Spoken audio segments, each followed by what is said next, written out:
एक बार एक धनी व्यक्ति एक बौद्ध भिक्षु के पास जाता है और कहता है, मुनिवर, मैं अपनी नींद से बहुत परेशान हूं। बहुत कोशिश करने के बाद भी मुझे देर रात तक और रात को सोने से पहले नींद नहीं आती। कई तरह के विचार मेरे दिमाग में घूमती रहती है और जब मैं सो जाता हूं तब भी मैं रात भर करवटें बदलता रहता हूं और जब मैं सुबह उठता हूं तो मुझे अच्छा महसूस नहीं होता। मैं थका हुआ और बेचैन महसूस करता हूं। कृपया आप मेरी इस समस्या का कोई समाधान बताएं। बौद्ध भिक्षु ने कहा, इससे पहले कि मैं आपको आपकी समस्या का समाधान बताऊं, मैं आपको गौतम बुद्ध की गहरी नींद के रहस्य के बारे में एक छोटी सी कहानी बताना चाहता हूं। उस आदमी ने कहा, जैसी आपकी इच्छा। मुनिवर बौद्ध भिक्षु कहने लगे, तथागत, गौतम बुद्ध जब सोते थे तो पूरी रात उसी अवस्था में रहते थे, कभी करवट नहीं बदलते थे। रात को जिस अवस्था में सोते थे सुबह तक उसी अवस्था में रहते थे। गौतम बुद्ध का एक शिष्य आदर्श था जो अक्सर उनके पास ही सोता था। आदर्श को यह बात बहुत परेशान करने वाली थी कि गौतम बुद्ध पूरी रात उसी भौतिक अवस्था में कैसे बिता सकते थे। जब भी रात में आदर्श की आंख खुलती थी, इसलिए वह हमेशा से जानता था कि गौतम बुद्ध एक ही अवस्था में सोए हुए हैं। यह बात उसके मन में कई सवाल पैदा करती थी, लेकिन एक दिन भिक्षु आदर्श अपनी जिज्ञासा को रोक नहीं सका और वह गौतम बुद्ध के पास गया। आधी रात में उसने गौतम बुद्ध को जगाया। नींद से उठकर बोले, तथागत, मुझे क्षमा करें। मैं जानता हूं कि यह आपसे प्रश्न पूछने का सही समय नहीं है, क्योंकि आप सारा दिन चलते रहते हैं और लोगों को धर्म का ज्ञान देते हैं और उनकी समस्याओं का समाधान करते। लेकिन मेरी जिज्ञासा इतनी बढ़ गई है कि मैं सुबह तक इंतजार नहीं कर सकता, इसलिए कृपया मेरे प्रश्न का उत्तर दें और मेरी जिज्ञासा को शांत करें। भिक्षु आनंद ने आगे कहा, मैं पिछले 20 वर्षों से आपके साथ हूं और देख रहा हूं कि आप पूरी रात एक ही अवस्था में बिताते हैं, जरा सा भी हिलते नहीं हैं। तो क्या आप सच में सोते हैं या नहीं सोते हैं? बिल्कुल। गौतम बुद्ध आदर्श की ओर देखकर मुस्कुराए और बोले, मैंने अपने लिए सोने की सही स्थिति ढूंढ ली है। अब मुझे सोते समय हिलने डुलने की जरूरत नहीं है। मैं नींद की अवस्था में भी जागता रहता हूं, जबकि मेरा शरीर सो रहा होता है, लेकिन मैं जागता रहता हूं। सवाल यह नहीं है कि नींद की अवस्था में शरीर चलता है या नहीं। सवाल यह नहीं है कि शरीर स्थिर अवस्था में क्यों नहीं रह पाता। असली कारण तो मन है। मन ही शांत और स्थिर नहीं रह पाता, और यही कारण है कि हम नींद की अवस्था में भी अपने शरीर को हिलाते रहते हैं। लेकिन मैं इन सब चीजों से परे आ चुका हूं। अब मेरे अंदर मन नाम की कोई चीज नहीं बची है। जब मैं सोने जाता हूं तो मेरा शरीर बिल्कुल शव जैसा हो जाता है। आदर्श, क्या आपने कभी किसी मृत शरीर को अपनी अवस्था बदलते हुए देखा है? गहरी नींद की अवस्था में भी हमारा दिमाग यही सब काम करता है। एक बार जब मन स्थिर हो जाता है, मन शांत हो जाता है, तब आपका शरीर गहराई में चला जाता है। सो जाओ, लेकिन भीतर से तुम जागोगे, भीतर से तुम सब कुछ महसूस कर पाओगे। सोने के बाद भी तुम्हारी चेतना एक छोटे से जलते दीपक की तरह निरंतर प्रज्वलित रहेगी। कहानी खत्म करने के बाद बौद्ध भिक्षु ने धनी व्यक्ति से कहा, एक बुद्ध व्यक्ति न केवल अपने शरीर को पूरी जागरूकता के साथ देखता रहेगा, बल्कि वह अपने मन को भी पूरी जागरूकता के साथ देखता रहता है। एक बुद्ध व्यक्ति ऐसे ही नहीं सोता है। सामान्य व्यक्ति, एक सामान्य व्यक्ति जब सोता है तो वह बेहोश हो जाता है। उसे अपने आसपास का भी पता नहीं चलता, इसलिए वह अपने सपने भी नहीं चुन पाता। लेकिन जब एक बुद्ध व्यक्ति सोता है तो उसे होश रहता है, जैसे सुबह उसकी आंखें खुली रहती हैं। उसी प्रकार एक बुद्ध व्यक्ति भी नींद में होता है। इसीलिए कहा जाता है कि एक बुद्ध व्यक्ति कभी नहीं सोता है। जब एक सामान्य व्यक्ति सो जाता है, वह नहीं जानता कि वह कब सो जाता है। लेकिन यदि आप जागने और सोने के बीच के उस छोटे से क्षण में जागते रह सकते हैं, जब हम सोने के बहुत करीब होते हैं, तो कुछ अद्भुत घटित होगा जो आपको जागरूकता के करीब लाएगा। यह सुनकर वह व्यक्ति बोला, मुनिवर, मुझे इतने गहरे अध्यात्म की बातें समझ नहीं आती। कृपया मुझे आसान शब्दों में समझाएं कि मुझे आसानी से गहरी नींद क्यों नहीं आती। बौद्ध भिक्षु ने कहा, यह 5 मुख्य कारण हैं। देर रात तक जागने और आसानी से नींद ना आने के कारण। सबसे पहला कारण है बिस्तर पर सोने के अलावा कोई और काम करना। जैसे कई लोगों की आदत होती है कि वह बिस्तर पर ही खाना खाते हैं, वो बिस्तर पर ही पढ़ाई करने बैठते हैं, और ऐसे कई काम यह अपने बेडरूम में ही करते हैं। शयन कक्ष का अर्थ सोने का स्थान होता है, लेकिन लोग इसका उपयोग अन्य कार्यों के लिए भी करते हैं, जिसके कारण हमारे मस्तिष्क में शयन कक्ष का कोई निश्चित अर्थ नहीं होता है। इसलिए जब हम बिस्तर पर सोने जाते हैं तो हमारा मस्तिष्क इसे पूरी तरह से स्वीकार नहीं कर पाता है कि अब हमें सोना पड़ेगा, क्योंकि तुमने एक ही जगह पर दूसरे काम करने की आदत बना ली है। दोस्तों, अगर हम आज के समय के हिसाब से बात करें तो हम बिस्तर पर लेटकर ही फोन पर बात करते हैं, बिस्तर पर बैठकर ऑफिस का काम भी करते हैं, चाहे वह फिल्म देखना हो, खाना खाना हो, वीडियो गेम खेलना हो या गपशप करना हो। आजकल लोग अपना ज्यादातर समय बिस्तर पर लेटे हुए बिताते हैं, जिसके कारण हमारे दिमाग में बिस्तर अब सिर्फ सोने की जगह नहीं रह गया है। और ये एक बड़ा कारण है कि जब हम बिस्तर पर जाते हैं तो घंटों तक नींद नहीं आती। बौद्ध भिक्षु ने आगे कहा, बौद्ध आश्रमों में भिक्षु सुबह उठते ही अपना बिस्तर छोड़ देता है और फिर रात के समय ही वापस बिस्तर पर जाता है, जिससे उसके दिमाग को पता चल जाता है कि बिस्तर पर जाने का मतलब बिस्तर पर जाना है। गहन निद्रा, अच्छी और आरामदायक नींद ना मिलने का दूसरा कारण है सोने का कोई निश्चित समय ना होना। बौद्ध भिक्षु ने कहा, अगर आप सुबह जल्दी और पूरी नींद के साथ उठना चाहते हैं तो आपको रात में और एक निश्चित समय पर सोने की आदत डालनी होगी। बौद्ध आश्रमों में रहने वाले भिक्षु हमेशा रोशनी लेते हैं और सोने से कुछ घंटे पहले एक निश्चित समय पर आसानी से पचने वाला भोजन करें और हर दिन एक निश्चित समय पर सो जाएं।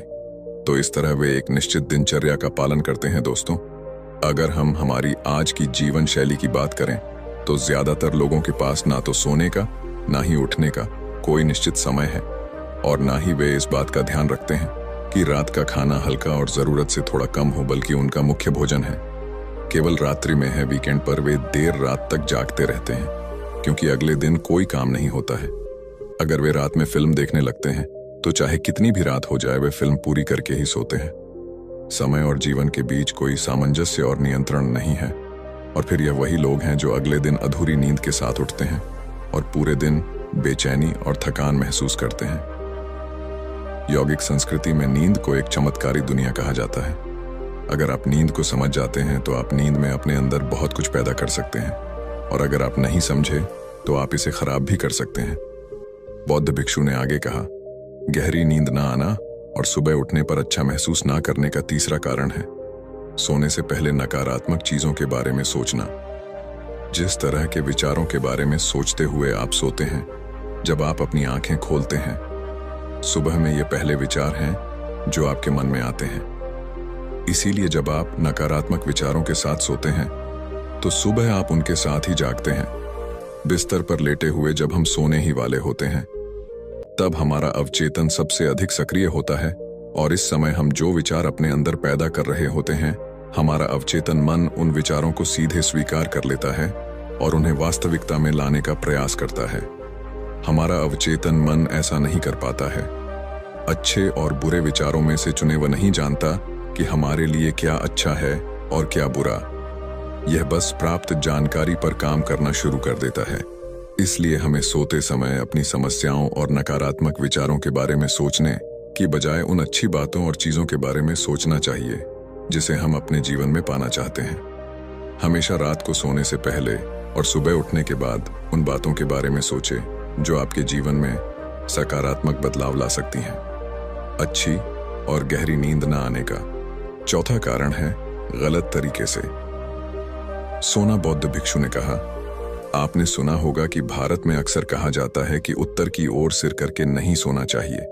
ऐसा इसलिए है क्योंकि जब हम उत्तर की ओर सिर करके सोते हैं तो पृथ्वी के चुंबकीय खिंचाव के कारण हमारे शरीर का बहुत सारा खून मस्तिष्क की ओर जाने की कोशिश करता है और इसका कारण मस्तिष्क में पाई जाने वाली नसें बहुत पतली हो जाते हैं। इनके फटने का खतरा बढ़ जाता है और अगर कोई व्यक्ति बहुत बूढ़ा और कमजोर है तो उसकी मृत्यु भी हो सकती है। लेकिन आमतौर पर जो लोग उत्तर दिशा की ओर सिर करके सोते हैं, जब वे सुबह उठते हैं तो उनके सिर में तनाव महसूस होता है और वे पूरी रात बेचैनी में या करवटें बदलते हुए बिताते हैं। दूसरी गलती जो लोग अपने सोने की स्थिति में करते हैं वह यह है कि वह बस किसी भी तरह सो जाते हैं। उन्हें इस बात से कोई फर्क नहीं पड़ता कि उनकी रीढ़ की हड्डी सीधी है या नहीं। लोग अक्सर पेट या किसी भी चीज के बल सोते हैं, जबकि हमें कोशिश करनी चाहिए कि या तो हम सीधे सोएं या फिर बाईं ओर करवट लेकर सोएं इससे शरीर के अंगों पर अतिरिक्त दबाव नहीं पड़ता है।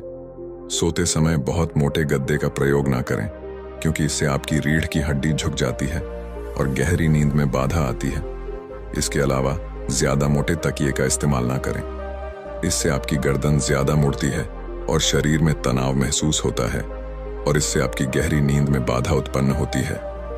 देर रात तक नींद ना आना और रात भर नींद में बेचैनी का 5वां कारण है अधिक मात्रा में और देर से पचने वाले खाद्य पदार्थों का सेवन करना। अगर आप रात के समय घुटन भरे और अत्यधिक तेलीय पदार्थों का सेवन करते हैं तो इससे हमारी नींद में भी खलन पड़ता है, क्योंकि इन पदार्थों को पचाने में बहुत अधिक समय और ऊर्जा लगती है। इसलिए अगर आप ऐसे पदार्थों का सेवन करते हैं तो कोशिश करें कि सोने से करीब 3 से 4 घंटे पहले इनका सेवन करें। व्यक्ति ने कहा, मुनिबर में यह तो समझ गया कि गहरी और आरामदायक नींद न आने के क्या कारण है, लेकिन अब क्या आप कुछ ऐसे उपाय बता सकते हैं जिन्हें करने से हमें गहरी नींद लेने में मदद मिलती है? बौद्ध भिक्षु ने कहा, मैं आपको कुछ ऐसे काम बता रहा हूं जो आप सोने से पहले या उठने के बाद कर सकते हैं, जिससे न सिर्फ आपकी नींद गहरी होगी बल्कि आपके जीवन में सकारात्मक बदलाव भी आएगा। और यह सभी काम आपको नहीं करने चाहिए। आप इनमें से जो भी 2 से 3 कार्य आपके लिए उपयुक्त हो यह कर सकते हैं। सबसे पहले की कोशिश करें कि सोने से पहले गुनगुने पानी से नहा लें। नहाने से हमारा शरीर जागृत और तनाव मुक्त हो जाता है। आपने देखा होगा कि जब कोई व्यक्ति नहाकर आता है तो उसके अंदर एक सकारात्मक ऊर्जा का एहसास होता है। वह अधिक खुश और तनाव मुक्त नजर आता है। इसका कारण यह है कि हमारे शरीर का अधिकांश भाग पानी है और पानी हमारे शरीर का मूल अंग है। यदि संभव हो तो सोने से पहले अपने शयन कक्ष में किसी जैविक तेज और रुई का दीपक जलाएं। इससे आसपास के वातावरण में सकारात्मकता आती है। सोने से पहले थोड़ा पानी पिए, इससे आपको काफी मदद मिलेगी। जब आप बिस्तर पर जाएं तो सोने से पहले कुछ मिनट के लिए ध्यान करें और आपके पास जो कुछ भी है उसके लिए आभार व्यक्त करें या अपने दिन में किए गए सभी अच्छे कामों के बारे में सोचें। सोने से पहले एक बार याद कर लें कि आप नश्वर हैं, आज आपकी मृत्यु हो सकती है। ऐसा सोचकर आप अपनी छोटी छोटी परेशानियों के बारे में चिंता करना छोड़ दें। सुबह उठते ही अपने दोनों हाथों को आपस में रगड़कर आंखों पर रखें। इससे आपका शरीर जागृत होता है और हमेशा दाहिनी करवट से उठने का प्रयास करें। हमेशा रात को जल्दी सोने की कोशिश करें ताकि आप सुबह जल्दी उठ सकें और अपनी पूरी नींद ले सकें। तो ये थे कुछ तरीके जिनसे आप अपनी नींद को गहरी और आरामदायक बना सकते हैं। उस व्यक्ति ने बौद्ध भिक्षु को इसके लिए धन्यवाद दिया और वहां से चला गया। तो दोस्तों, उम्मीद करते हैं कि आपको यह वीडियो पसंद आई होगी। वीडियो को लाइक जरूर करें, साथ ही इसे अपने परिवार वालों और दोस्तों के साथ भी शेयर करें।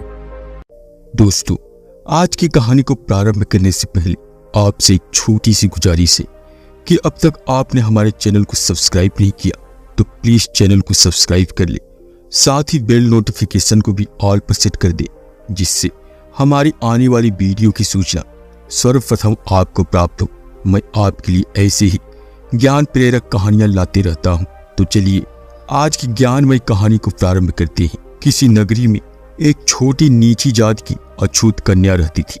अभी वह छोटी बच्ची ही थी और उसे बचपन से ही सिखाया जा रहा था कि झुक कर रहना है, स्वीकार का भाव रखना है, सवाल बिल्कुल नहीं करनी है, नजरें नहीं उठानी है, समाज में हमारा जगह नहीं है, हमें केवल सेवा करनी है, ज्ञान हमारे लिए नहीं है, किसी भी तरह का ज्ञान हमें नहीं सीखना है। वह छोटी बच्ची थी, इसलिए जैसा कि बच्चों का स्वभाव होता है वह हर चीज में क्यों लगाती थी। क्यों हमें नहीं सीखना है, क्यों हमें झुक कर रहना है, क्यों हमें छिप कर रहना है, ऐसे ही सवाल वह हमेशा अपनी माँ से पूछती थी। माँ केवल इतना ही कहती, यह हमारे पिछले जन्म का पाप कर्म है जिसके कारण हम अछूत हैं और अछूतों की जिंदगी ऐसी ही होती है। धीरे धीरे वह लड़की बड़ी होने लगी, लेकिन वह क्यों वाला स्वभाव उसका नहीं बदलता है, जिसके कारण उसे कई बार मार खानी पड़ी।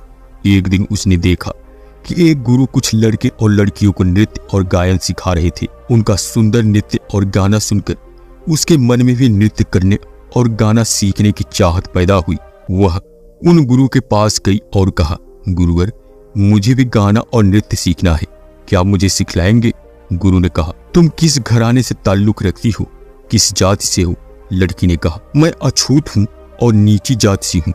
यह सुनते ही गुरु का पारा 7वें आसमान पर चढ़ गया और उस युवती को धक्के मारकर वहां से निकाल दिया और कहा, आगे से यहाँ आने की आवश्यकता नहीं है। ज्ञान तुम लोगों के लिए बिल्कुल नहीं है। मेरे आश्रम को भ्रष्ट करने की आवश्यकता नहीं है। यदि तुम आगे से यहाँ दिखलाई दी तो मैं तुम्हारी खाल खिंचवा लूंगा। वह युवती वहां से चली गई, लेकिन उसके मन में नृत्य गाना सीखने की चाहत बढ़ती चली गई। अतः उसने चोरी छुपे लड़के और लड़कियों को नृत्य और गाना सीखते हुए देखा। वह जैसा देखती वैसा ही अभ्यास अकेले में आकर घर पर किया करती थी और लगभग 2 वर्ष की अथक कड़ी मेहनत के बाद वह गायन और नृत्य में पारंगत हो गई। लेकिन यह बात किसी को नहीं पता थी। एक दिन उस राज्य की राजकुमारी एक मार्ग से जा रही थी। उस राजकुमारी को अपने कुछ कपड़े पसंद नहीं आए, तब उसने रास्ते में वह कपड़े फेंक दिए। उस मार्ग से वह लड़की भी जा रही थी। उसने उन कपड़ों को देखा तो उन्हें उठा लिया। उसे वह कपड़े अच्छे लगे तो उसे वह पहन लिए। उन कपड़ों को पहनकर वह राजकुमारी से भी सुंदर लग रही थी। उस समय नगर में एक मेला चल रहा था। उसने सोचा कि इन कपड़ों को पहनकर उस मेले में जा सकती हूँ, तब मुझे वहां कोई नहीं पहचानेगा। उसने ऐसा ही किया और वह मेले में पहुंच गई। उनका नृत्य और गाना देखकर उसके मन में भी गाने की इच्छा उत्पन्न हुई। अतः वह मेले से थोड़ी दूर जाकर एकांत में गाना गाने लगी। तभी उसकी आवाज एक व्यक्ति ने सुनी और वह उस आवाज के पीछे खींचा चला आया। उसने उस लड़की से कहा, तुम्हारी आवाज बहुत मधुर और सुंदर है। क्या तुम मेरे लिए इस मेले में एक गाना गा सकती हो? मैं तुम्हें जो तुम कहोगी उतना धन दे दूंगा। लड़की ने कहा, नहीं नहीं, मुझे गाने की इजाजत नहीं है, मैं नहीं गा सकती। उस व्यक्ति ने बहुत प्रार्थना की और अधिक से अधिक धन देने का वादा भी किया। लड़की ने कहा, मैं धन दौलत के लिए गाना नहीं गाती, केवल अपने लिए गाती हूँ। फिर भी जब तुम इतना कह रहे हो तो मैं तुम्हारे लिए भी एक गाना गा सकती हूँ। उस लड़की ने मेले में गाना गाया। उसकी आवाज सुनकर लोगों ने उसकी बहुत प्रशंसा की। उसकी आवाज राजा के एक मंत्री ने भी सुनी। तब उसने सोचा कि इस लड़की को मैं राजा के पास ले जाता हूँ। इसका गाना सुनकर राजा अवश्य ही बहुत प्रसन्न होंगे और वह मुझसे बहुत खुश हो जाएंगे। उस मंत्री ने लड़की से कहा, तुम बहुत अच्छा गाती हो, क्यों नहीं तुम राजा के समक्ष गाती? देखकर राजा अवश्य ही प्रसन्न हो जाएंगे और जो तुम्हें चाहिए वह मिलेगा। लड़की ने कहा, क्या जो भी मैं चाहूं वह राजा दे सकते हैं? मंत्री ने कहा, हाँ क्यों नहीं, अगर राजा प्रसन्न हो जाए तो क्या नहीं दे सकते। लड़की ने कहा, लेकिन तुम मेरे बारे में नहीं जानते, पहले मेरे बारे में जान तो लो। मंत्री ने कहा, एक कलाकार की पहचान उसकी कला से होती है और तुम एक कलाकार हो, इससे ज्यादा और कुछ क्या हो सकता है? लड़की ने कहा, क्या वाकई राजा जो मैं मांगू दे सकते हैं?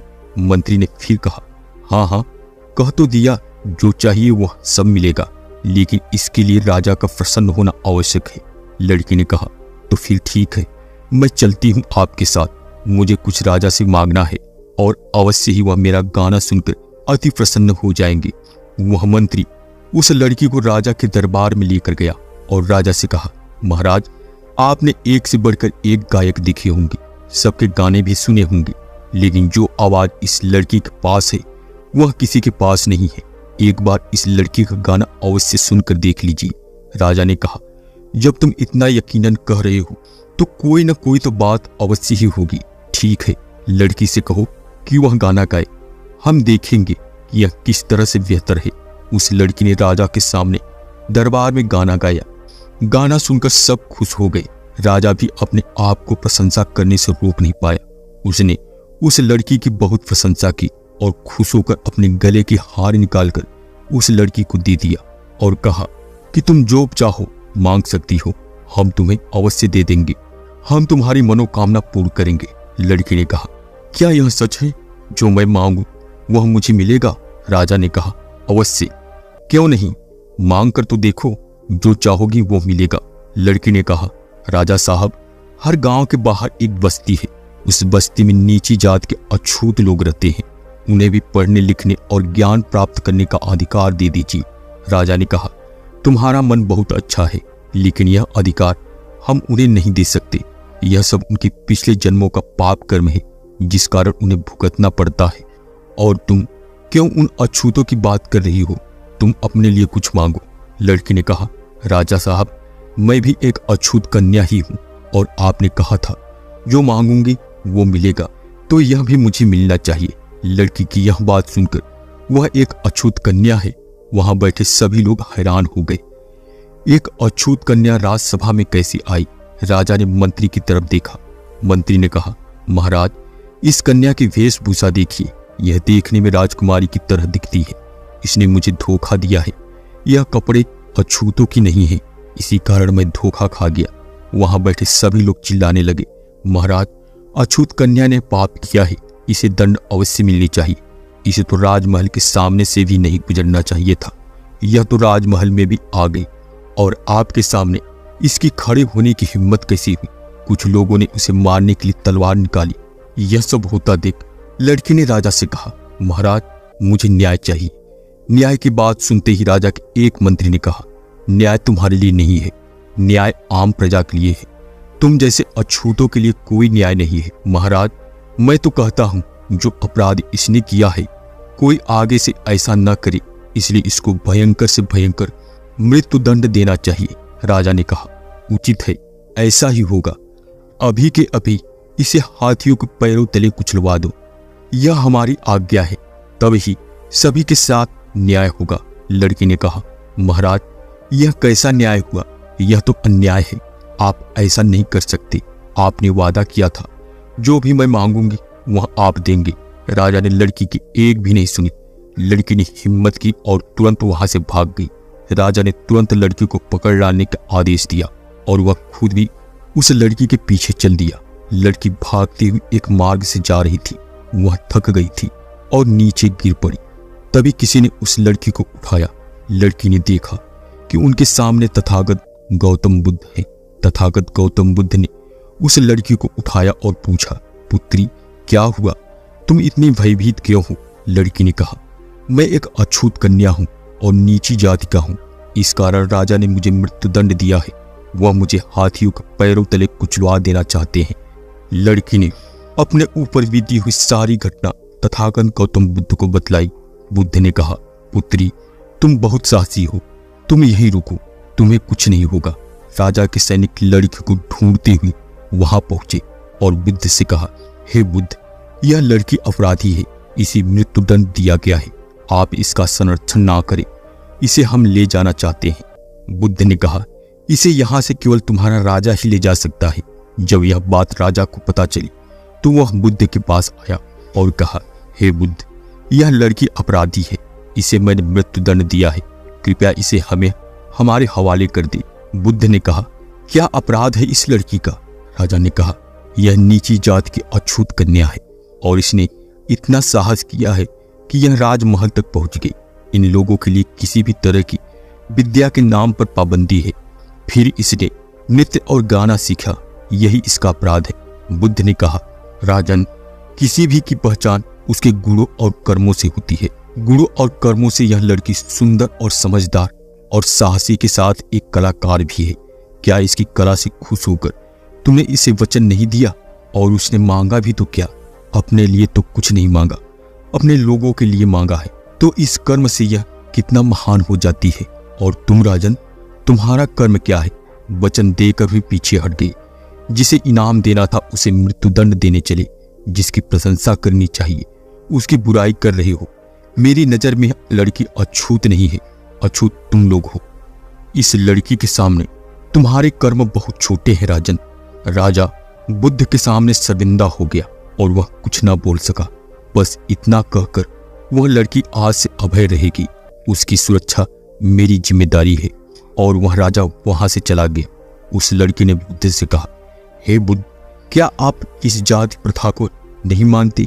क्या आपको हम अछूतों के साथ रहने पर कोई फर्क नहीं पड़ेगा? लोग कहते हैं हमारी साया जिन पर पड़ जाती है वह भी पापी हो जाते हैं। बुद्ध मुस्कुराए और कहा, पुत्री, याद रखना, हमारे कर्म ही हमें ऊंचा या नीचा बना सकते हैं। जन्म से कोई ऊंचा नीचा नहीं होता, हम सब एक ही हैं। यह प्रकृति हमारा पालन पोषण भी एक जैसा ही करती है। यह हमसे कोई भेदभाव नहीं करती।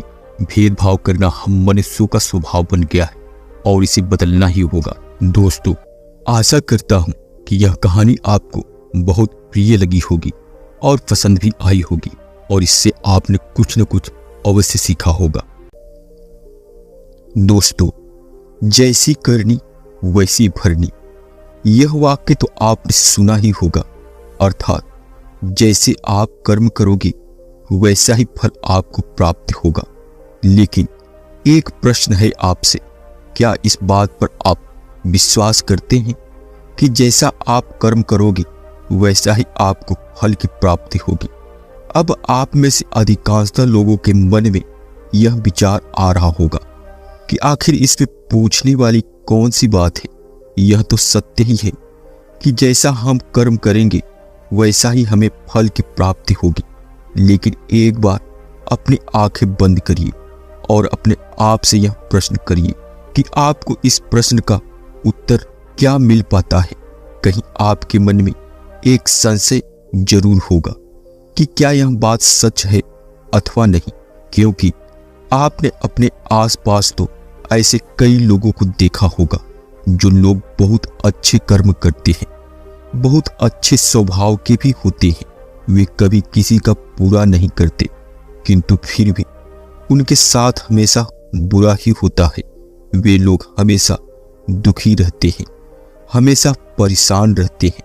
आपने कई बार यह भी देखा होगा, या फिर आप में से कई ऐसे लोग भी होंगे जिन्होंने अपनी परीक्षाओं के लिए जी तोड़ मेहनत की होगी, लेकिन फिर भी अंत में उनके लिए हाथ निराशा ही लगती है। इसका अर्थ क्या हुआ? क्या इसका अर्थ यह है कि जिन भी महापुरुषों ने इस कहावत को कही है, क्या यह सब झूठ है? क्या वह महापुरुष गलत थे? नहीं, वास्तविकता तो यह है कि हम अपने कर्मों का लेखा जोखा समझ ही नहीं पाते और इसी कारण हम यह सोचने लग जाते हैं कि हम तो बहुत अच्छा कर्म कर रहे हैं, हम लोगों की भलाई का काम कर रहे हैं, लोगों की मदद कर रहे हैं, फिर भी हमें न जाने क्यों हमेशा दुख और परेशानी ही उठानी पड़ती है। लेकिन आज की जो कहानी मैं आपको सुनाना चाहता हूँ, इस कहानी के माध्यम से आप यह बेहतर ढंग से समझ पाएंगे कर्मों का लेखा जोखा हमारे जीवन पर किस प्रकार प्रभाव डालता है, अपनी छाप छोड़ता है। तो चलिए कहानी को प्रारंभ करते हैं।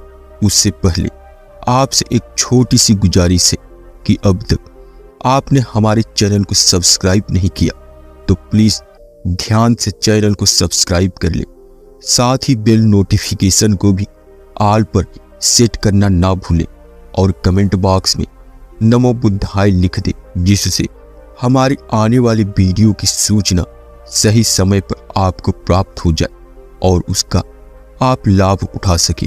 तो चलिए कहानी की ओर।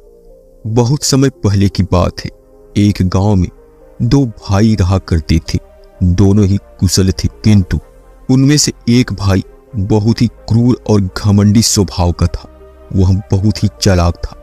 वहीं पर दूसरा भाई बहुत ही शांत स्वभाव का और बहुत ही अच्छी प्रवृत्ति वाला था। बड़ा भाई जो कि बहुत ही क्रूर था, बहुत चालाक, उसने धोखा देकर अपने छोटे भाई की सारी जमीन जायदाद अपने नाम करवा ली थी और छोटे भाई के नाम पर कुछ भी नहीं बचा था। उसे तो बस एक छोटी फूटी झोपड़ी ही मिली थी जिसमें वह, उसकी पत्नी और बच्चे रहा करते थे। उसकी पत्नी भी हमेशा बीमार रहती थी और उसे तरह तरह की यातनाएं, पीड़ाएं और समस्याओं का सामना करना पड़ता था। छोटा भाई बहुत ही गरीब था, उसके पास पैसे भी नहीं थे जिससे कि वह अपने पत्नी का इलाज करवा सके। लेकिन वह बहुत ही शांत स्वभाव का था, अच्छी प्रवृत्ति का था। इस कारण वो कभी किसी से क्लेश नहीं करता था और ना ही किसी के प्रति उसका व्यवहार ही बुरा था। फिर भी उसके मन में हमेशा एक प्रश्न रहता था। वह हमेशा अपने आप से कहता था, हे भगवान, मैंने कभी किसी का बुरा नहीं किया, कभी किसी का बुरा नहीं सोचा, फिर आखिर मेरे साथ इतना बुरा क्यों होता है? मेरी पत्नी हमेशा बीमार रहती है, मेरे बच्चे को 2 वक्त का खाना तक नसीब नहीं होता और मैं चाहकर भी अपने परिवार को एक अच्छा जीवन नहीं दे पा रहा हूँ। और वहीं दूसरी तरफ मेरा भाई है जो बहुत ही धूर्त व चालाक है, घमंडी है। उसे देखो, वह अपना जीवन कितने ऐशो आराम के साथ जी रहा है। उसके पास ढेरों सारे धन है, रहने के लिए अच्छा मकान है और खाने के लिए अच्छे अच्छे पकवान है। वह तो अपना जीवन मजे में जी रहा है और मैं यहाँ घुट घुट कर मर रहा हूँ। उसे कोई परेशानी नहीं है और मेरी परेशानियां खत्म होने का नाम ही नहीं लेती हैं। यह सोचता हुआ वह इस विचार पर पहुंचा, लगता है बुरे कर्मों का फल ही अच्छा ही होता है और अच्छे कर्मों का फल अच्छा नहीं मिलता है। और देखते ही देखते यह बात उसके मन में घर करने लगी थी। ऐसे ही कई दिन बीत गए। अब छोटा वाला भाई और भी ज्यादा परेशान रहने लगा था, क्योंकि उसकी पत्नी की तबीयत ठीक होने का नाम ही नहीं ले रही थी। उसके सामने तरह तरह की परेशानियां खड़ी थी, जिन्हें देखकर वह मन ही मन रोता रहता, परेशान होता। एक दिन की बात है, वह किसी काम से दूसरे गांव की ओर जा ही रहा था। तभी उसकी नजर एक साधु पर पड़ी। वह साधु एक द्वार पर खड़े होकर भिक्षा मांग रहे थे और वह हमेशा केवल एक ही बात कह रहे थे, तेरे कर्म तेरे हिस्से और मेरे कर्म मेरे हिस्से। जब छोटे भाई के कानों में यह बात पड़ी तो उसे बहुत ही क्रोध आया। वह तुरंत ही उन साधु के पास जा पहुंचा और उनसे कहने लगा, हे गुरुवर, मैं आपको कब से देख रहा हूं, आप केवल एक ही बात कह रहे हो, तेरे कर्म तेरे हिस्से में और मेरे कर्म मेरे हिस्से। क्या यह सत्य है? इस बात का जवाब देते हुए वह साधु कहते हैं, हाँ, यह बिल्कुल सत्य है। क्या तुम्हें इस बात पर यकीन नहीं है? तभी वह छोटा भाई उन गुरुवर से कहता है, हे गुरुवर, लगता है आपको कोई भ्रम हो गया है। मैंने अपने जीवन में कभी कोई बुरा कर्म नहीं किया था और ना ही मैंने कभी किसी के बारे में ही बुरा सोचा था। उसके बाद भी मैं हमेशा परेशानियों से घिरा रहता हूँ। तकलीफें दिन ब दिन मुझे और परेशान करती जा रही हैं। मुझे तो आज तक मेरे अच्छे कर्मों का कोई फल नहीं मिला। फिर आप यह कैसे कह सकते हैं कि अच्छे कर्मों का फल अच्छा मिलता है? मेरी पत्नी हमेशा बीमार रहती है और मेरे घर में खाने तक के लिए पैसे नहीं है। यहाँ तक कि मेरे बच्चे भी भूखे रह जाते हैं और फिर भी आप कहते हैं कि अच्छे कर्मों के फल अच्छे मिलते हैं। तभी वह साधु बड़े ही शांत स्वभाव से उस व्यक्ति से कहते हैं, लगता है परिस्थितियों ने तुम पर बहुत गहरा प्रभाव डाला है। ऐसा प्रतीत हो रहा है कि तुम परिस्थितियों के आगे हार मान चुके हो और इन कठिन परिस्थितियों ने तुम्हारी सोच को भी बदल दिया है। इसी कारण तुम ऐसा कह रहे हो। इस पर वह व्यक्ति कहता है, अरे जाओ जाओ, ऐसा लगता है कि खुद परिस्थितियों से हार कर दूसरों के घर भिक्षा मांगकर भोजन कर रहे हो और मुझे कहते हो कि मैंने परिस्थितियों के सामने हार मान ली है। मुझे आपका यह भाषण नहीं सुनना, मैं जा रहा हूं। तभी उसे रोकते हुए वह साधु उस व्यक्ति से कहते हैं, ठीक है, तुम चले जाओ, लेकिन उससे पहले मेरा एक काम कर दो। वह व्यक्ति कहता है, अरे मैं कोई काम नहीं करने वाला, मैं तो जा रहा हूं। तभी वह साधु कहते हैं, बेटा, मैं जानता हूं तुम्हारे मन में कई प्रश्न हैं। तुम इस बात से परेशान हो कि तुमने अच्छे कर्म किए हैं, उसके बाद भी तुम्हें अच्छे फल नहीं प्राप्त हो रहे हैं। लेकिन क्या तुम इस प्रश्न का जवाब नहीं जानना चाहते? क्या तुम यह नहीं जानना चाहते कि तुम्हारे साथ ऐसा क्यों हो रहा है? यह सुनकर वह छोटा भाई कुछ देर के लिए मौन हो गया और कुछ देर सोच विचार करने के बाद वह कहता है, अच्छा ठीक है, बताइए मुझे क्या करना होगा। तभी वह साधु उस व्यक्ति से कहते हैं, मेरा बस एक छोटा सा काम कर दो। कल सुबह सुबह तुम मेरे लिए कुछ फल लेकर मेरे आश्रम आ जाना और जब तुम वहां पर आओगे तो मैं तुम्हारे सभी प्रश्नों का उत्तर तुम्हें दे दूंगा और तुम्हें यह भी समझ आ जाएगा कि तुम्हारे साथ ऐसा क्यों हो रहा है। इतना कहकर वह साधु अपना भिक्षा पात्र लेकर वहां से अपने आश्रम की ओर चल दिए। लेकिन वह व्यक्ति कुछ देर के लिए वहीं पर खड़ा रह गया और यह सोचने लगा कि क्या उसे फल लेकर उन गुरु के आश्रम जाना चाहिए या नहीं। यह सोचता हुआ वह घर लौट आया। रात भर उसके मन में केवल यही प्रश्न था कि मैं उनके पास फल लेकर जाऊं या ना जाऊं। देखते ही देखते सुबह होने लगी और अब उस छोटे भाई ने यह तय किया कि वह फल लेकर उन गुरुवर के आश्रम जरूर जाएगा। वह घर से निकलता है और कुछ फल खरीदता है, जिसे लेकर वह उन गुरु के आश्रम की ओर चल पड़ता है। उन गुरु का आश्रम थोड़ी ही दूर पर था और उसका रास्ता पड़ोस के जंगल से होकर गुजरता था, इसलिए उस रास्ते पर कोई हलचल भी नहीं थी और धीरे धीरे जगह जगह पर लंगूर और बंदर दिखाई दे रहे थे। जब वह छोटा भाई फल लेकर उन गुरुवर के आश्रम जा रहा था, तभी उन बंदरों को देखकर उसके मन में यह विचार उठता है कि क्यों ना यह फल वह उन बंदरों को दे दे, खिला दे। लेकिन तभी उसे याद आता है कि उन गुरुवर ने उसे वह फल आश्रम में लाने के लिए कहा था, इसलिए वह जैसे तैसे अपने मन को मनाकर उन गुरु के आश्रम की ओर चल पड़ता है। और देखते ही देखते कुछ देर में वह उन गुरु के आश्रम पहुंच जाता है। वह उन्हें प्रणाम करके उनसे कहता है, यह देखिए मैं आ गया और जैसा कि आपने कहा था कि कुछ फल लाने के लिए, वह भी मैं लेकर आया हूं। अब तो मुझे बता दीजिए कि आखिर मेरे साथ ही ऐसा क्यों होता है। तभी वह साधु मुस्कुराते हुए उस व्यक्ति से कहते हैं, बताता हूं, लेकिन उससे पहले तुम मेरे एक प्रश्न का उत्तर दो। तभी वह व्यक्ति कहता है, कौन सा प्रश्न।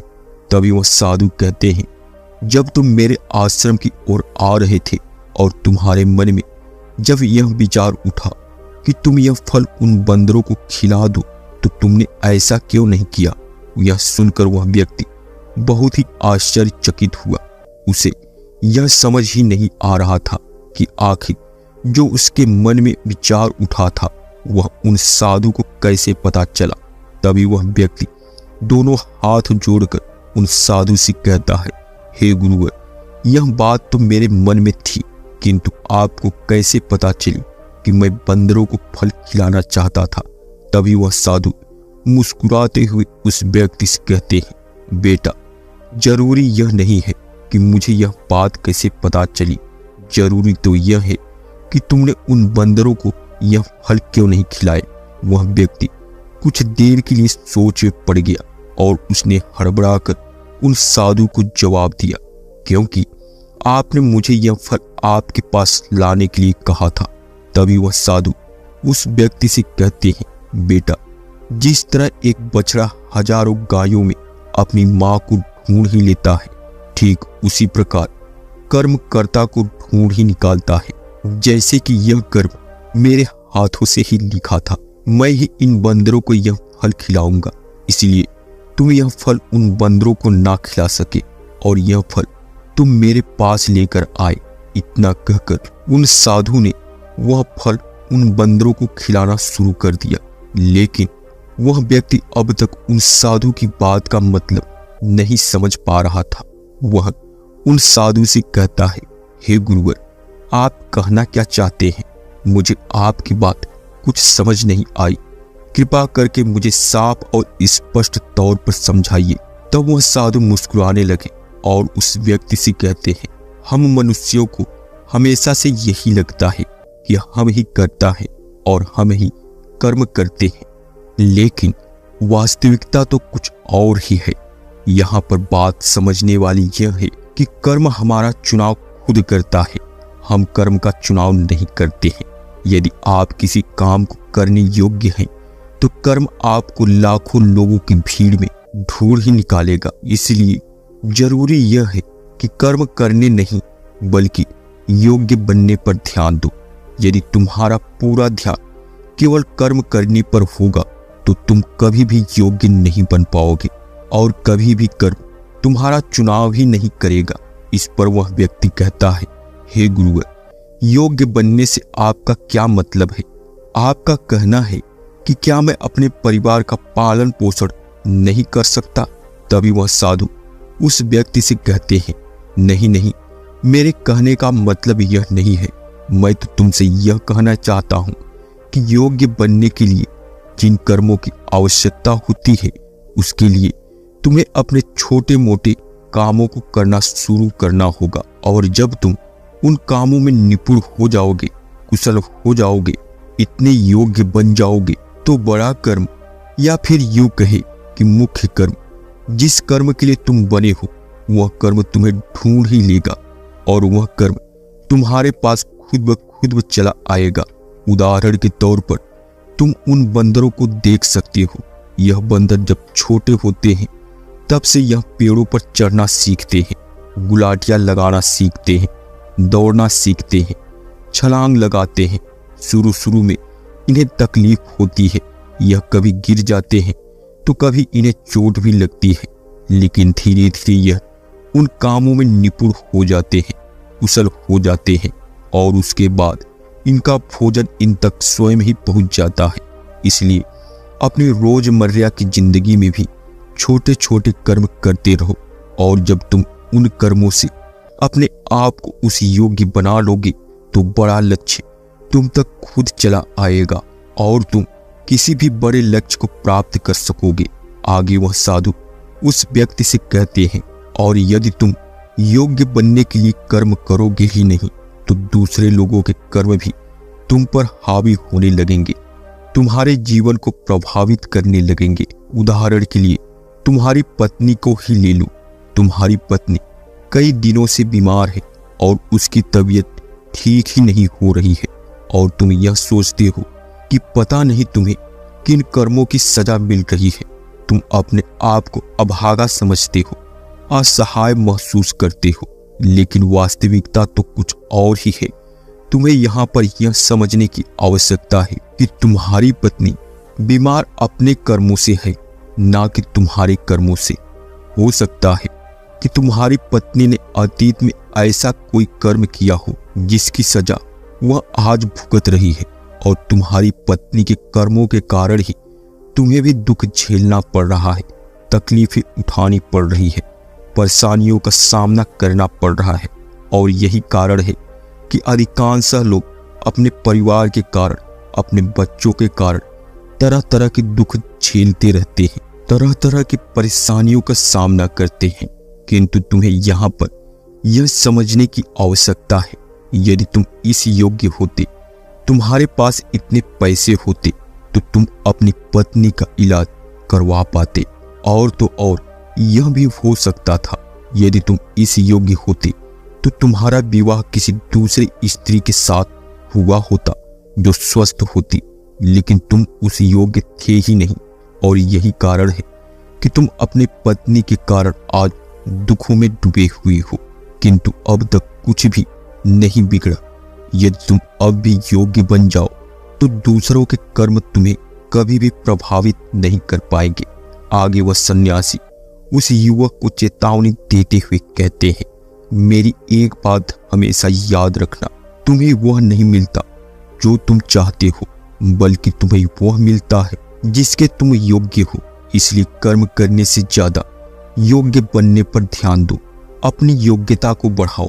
केवल कर्म का फल पाने के लिए कर्म मत करो और फिर तुम कभी भी इन परेशानियों से निकल नहीं पाओगे। तभी वह व्यक्ति उन साधु के सामने दोनों हाथ जोड़कर उनसे कहता है, हे गुरुवर, आप हमेशा योग्य बनने की बात कर रहे हैं, किंतु आप यह नहीं बता रहे हैं कि मैं अपनी योग्यता को किस तरह बढ़ाऊं ताकि मेरा मुख्य कर्म मुझे ढूंढ ले।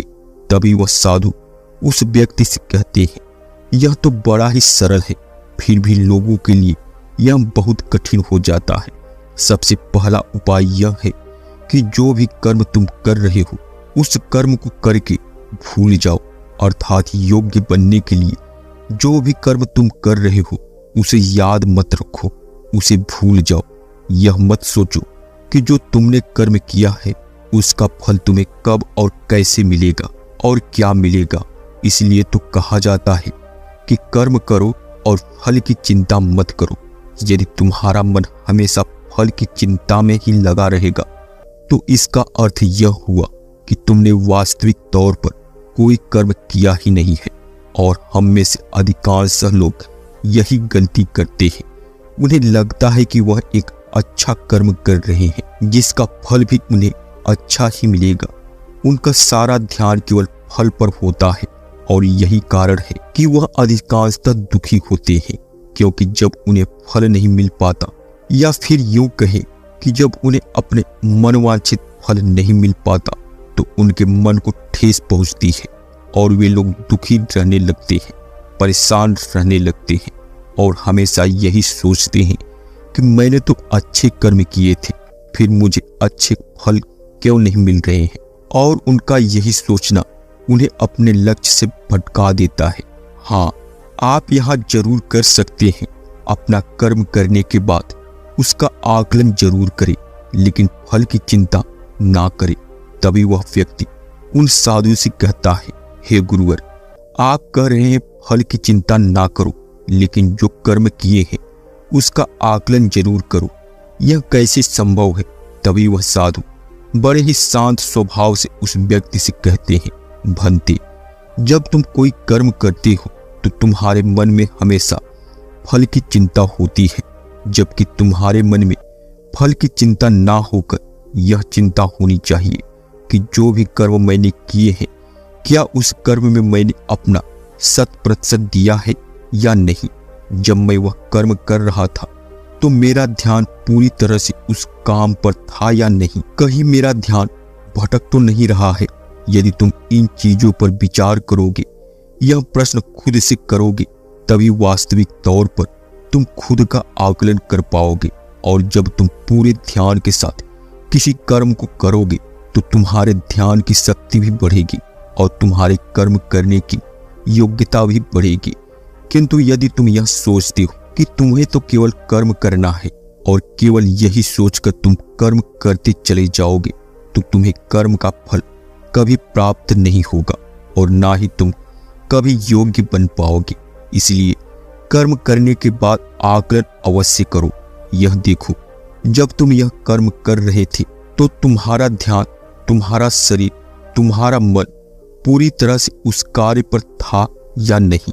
तभी वह व्यक्ति एक बार फिर उन साधु से प्रश्न करता है और कहता है, हे गुरुवर, आप सही कहते हैं, जब भी हम कोई कर्म कर रहे हो तो अपना पूरा ध्यान उस कर्म पर होना चाहिए, लेकिन मैं जब भी कोई कर्म करता हूं तो मेरे मन में तरह तरह के विचार चल रहे होते हैं। मेरा मन विचारों से ग्रसित होता है और तरह तरह की बातें सोचने लग जाता है। तो ऐसे में मैं अपने मन को किस तरह से केवल एक ही कर्म पर टिका सकता हूँ? क्या इसका कोई उपाय है? तभी वह साधु मुस्कुराते हुए उस व्यक्ति से कहते हैं, भंते, जब तुम कोई कर्म कर रहे हो और जब तुम अपना पूरा भाव लगा देते हो, अर्थात कर्म करते समय अपना पूरा भाव डाल देते हो, तो तुम्हारा मन, शरीर और तुम्हारे भाव उसी कर्म पर केंद्रित हो जाते हैं और तुम पूरी निष्ठा, प्रेम और सद्भाव के साथ उस कर्म को कर पाते हो, अर्थात अपना 100% दे पाते हो।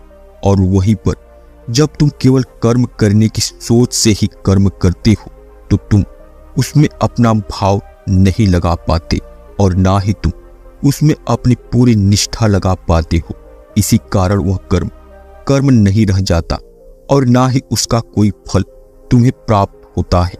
आगे वह साधु उस व्यक्ति से कहते हैं, यदि कोई भी मनुष्य इन बातों को सही तरीके से अपने जीवन में उतारे, इन बातों को ध्यान रख के कर्म करे, तो वह अपने आप को योग्य बना सकता है। और एक बार जब वह योग्य बन जाता है तो कर्म उसे कहीं से भी खोज कर निकाल लेगा और वह जीवन में किसी भी सफलता को प्राप्त कर पाएगा। इतना कहकर वह साधु शांत हो गए और वह छोटा भाई भी अब यह समझ चुका था कि उसके अच्छे कर्मों का फल उसे अच्छा क्यों नहीं मिल रहा था। उसने उन गुरु को प्रणाम किया और वह वापस घर की ओर लौट गया। दोस्तों, आशा करता हूँ कि यह वीडियो और कहानी आपको कर्म के बारे में अच्छी तरह से जानकारी दी होगी। तो वीडियो को लाइक नहीं किया तो तुरंत वीडियो को लाइक कर दे, और चैनल को सब्सक्राइब नहीं किया तो चैनल को भी सब्सक्राइब कर लेना। तो मिलते हैं एक नई वीडियो में एक नई शिक्षा और ज्ञान के साथ। तब तक अपना ख्याल रखें।